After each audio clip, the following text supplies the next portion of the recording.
പുല്ല് വളർന്നു കാട് പിടിച്ചാൽ എന്ത് ചെയ്യും, എന്താണ് ഒരു പരിഹാരം എന്ന് ഞാൻ കുറേ ചിന്തിച്ചു.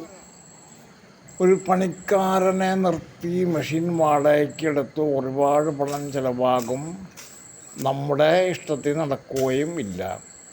ഇതാകുമ്പോൾ നമുക്ക് ഒരു വ്യായാമം ആയി. പുല്ല് 1 മണിക്കൂർ കൊണ്ട് പറമ്പ് വൃത്തിയായി.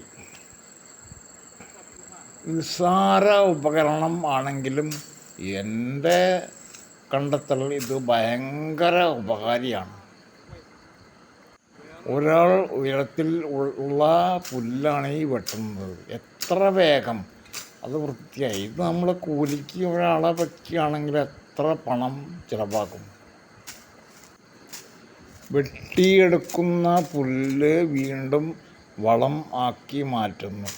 അത് ഞാൻ അടുത്ത വീഡിയോയിൽ പറയാം.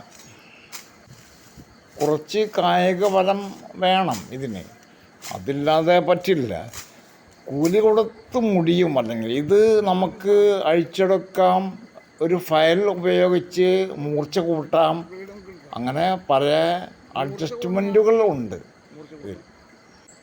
നമ്മുടെ ആവശ്യാനുസരണം മൂർച്ച വർദ്ധിപ്പിക്കാം. അധികം മൂർച്ചയായാൽ ഒരു കാര്യമുണ്ട്, കയ്യും കാലൊക്കെ വെട്ടിക്കളയേണ്ടി വരും. അതും കൂടി നോക്കണം.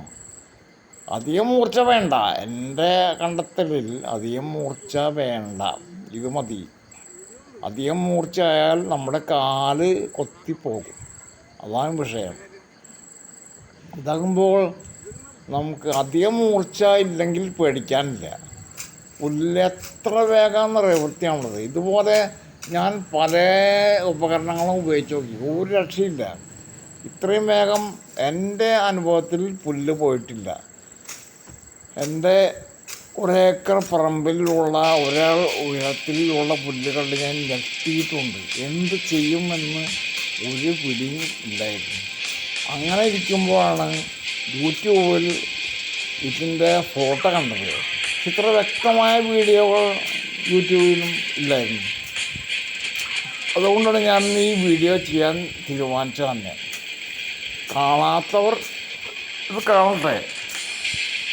വാങ്ങിയത് കൊണ്ട് മാത്രം പ്രയോജനമില്ല, ഉപയോഗിക്കാൻ അറിയണം. കുറച്ച് ആയാസം വേണം.